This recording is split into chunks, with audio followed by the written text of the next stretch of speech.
मेरा inclination research side में था, ठीक है। तो मैंने कुछ एग्जाम्स दिए रिसर्च के। तो Tata institute of fundamental research India का one of the toughest exam होता है। 12 बच्चे सेलेक्ट होते हैं, ठीक है, रिसर्च के लिए। और उसमें मेरी 7th रैंक आई। गेट फोड़ा, फिर यूजीसी नेट फोड़ा, एक हमारा जेस्ट का एग्जाम होता है वो बाद में मैंने फोड़ा। मैंने अपने टाइम पे 10th क्लास में, ठीक है, 94% स्कोर किए थे और 12वीं क्लास में हमने 97% स्कोर किया था। 12वीं क्लास में मैंने कोई पर्सनल कोचिंग या कुछ भी नहीं लिया था। उसके साथ मैंने जब आईआईटी का अटेम्प्ट दिया था तब हमारा एक छोटा सा सिलेक्शन हो गया था। छोटा सा सिलेक्शन मतलब बहुत अच्छी रैंक तो नहीं आई थी, लेकिन यह छोटी सी रैंक आ गई थी, जिससे ये पता लगा कि हाँ चलो हम कम से कम उस भीड़ भाड़ में से अलग है, उन लाखों वाली भीड़ में नहीं, एटलीस्ट हजारों वाली भीड़ में तो है, ठीक है। फिर हमने सोचा कि क्यों ना इस चीज को थोड़ा सा और देखा जाए कि क्या हम भी कुछ कर सकते हैं। तो हमने 1 साल का ड्रॉप लिया, मींस 12वीं के बाद 1 साल हम अपने ही दोस्तों से जूनियर हो गए, 1 साल छोटे हो गए एकेडमिकली, और 1 साल ड्रॉप करा कोटा से, ठीक है। वहां पे बहुत अच्छे अच्छे टीचर्स से हमने पढ़ा और वहां से इंक्लिनेशन आया टीचिंग की तरफ भी और आईआईटी की तरफ भी, ठीक है। तो वहां से मेरा रैंक निकला, मैं धन्यवाद किया। बहुत अच्छा रैंक तो नहीं निकाल पाए क्योंकि आपको शक्ल से भी तो लग ही रहा होगा ना कि बकैती काटता होगा ये इंसान तो हम काटते भी थे, ठीक है। मोस्ट ऑफ द टाइम हमने अपना वेस्ट कर दिया था उस समय, लेकिन यस भगवान की कृपा से और हमारी थोड़ी बहुत मेहनत जो आखिरी में सद्बुद्धि आ गई कि यार अब कर लेना चाहिए, उससे रैंक आ गया, ठीक है। कॉलेज में जाने के बाद मैंने इंजीनियरिंग फिजिक्स उठाई, ठीक है, क्योंकि फिजिक्स में बहुत ज्यादा इंक्लिनेशन आ चुका था और हमें लगा कि यहीं से कुछ कर लेंगे, ठीक है। लेकिन इंजीनियरिंग फिजिक्स में जाने के बाद पता लगा कि इंजीनियरिंग भी कुछ नहीं है और फिजिक्स भी कुछ नहीं है, बस थ्योरी है कुछ भी समझ नहीं आ रहा था, ठीक है। तो फर्स्ट ईयर बहुत मुश्किल से काटा, जितनी बचपन से चीटिंग सीखी थी सारी लगा के पास हुए। फिर सेकेंड ईयर, फर्स्ट ईयर सभी का कॉमन होता है, हमने ये उम्मीद रखी थी कि चलो कोई नहीं, इंजीनियरिंग फिजिक्स नहीं समझ आ रही तो हम कोडिंग करेंगे। और 8वीं क्लास के बाद से कंप्यूटर देखे नहीं थे, ठीक है, सुनने में आया कोडिंग से जॉब लगती है। तो हमने फर्स्ट ईयर सोचा कि 9 CGPA लाएंगे, मतलब 90% से ऊपर लाएंगे और हम अपनी ब्रांच को चेंज कर लेंगे, ठीक है।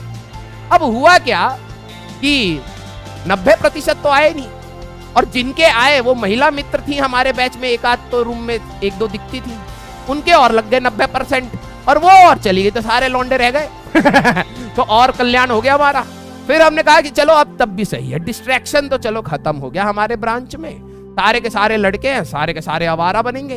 तो सबने कहा बनोगे आवारा, हमने कहा यस, ठीक है। तो हमने 3-4 साल खूब बकैती काटी, ठीक है, 3-4 साल खूब बकैती काटी और आखिरी साल में हमें रियलाइज हुआ कि दुनिया बहुत आगे निकल गई है, बहुत एडवांस हो चुका है, कोडिंग भी बहुत हाई लेवल हो गई है। हम कॉपी पेस्ट भी Ctrl+C और Ctrl+V जानते थे, बस उससे ज्यादा हमें कुछ नहीं पता था।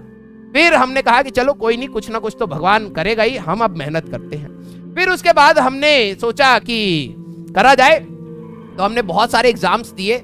मेरा इंक्लिनेशन रिसर्च साइड में था, ठीक है। तो मैंने कुछ एग्जाम्स दिए रिसर्च के। तो Tata institute of fundamental research India का one of the toughest exam होता है।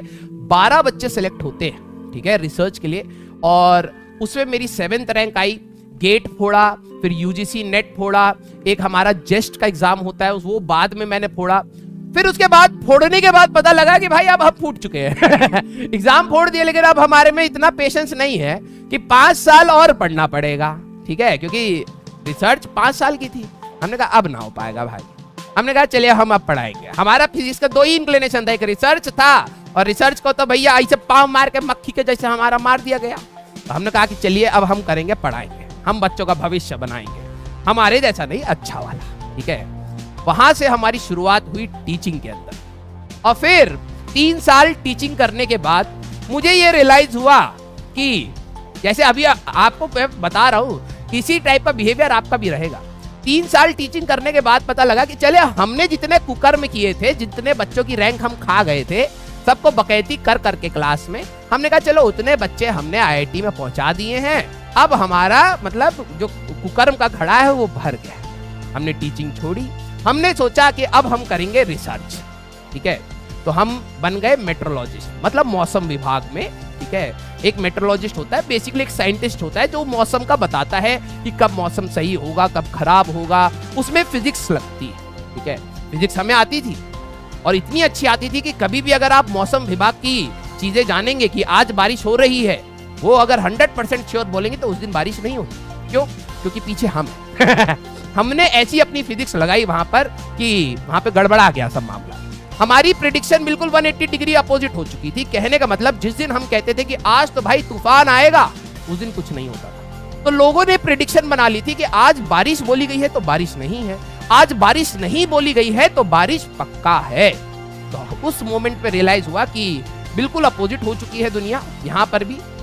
तो हमने कहा बच्चों का फ्यूचर दोबारा बनाया जाए तो अलग सर हमें मिले उसी रास्ते में, ठीक है। और यहाँ पे फिर जर्नी हमारी स्टार्ट हुई।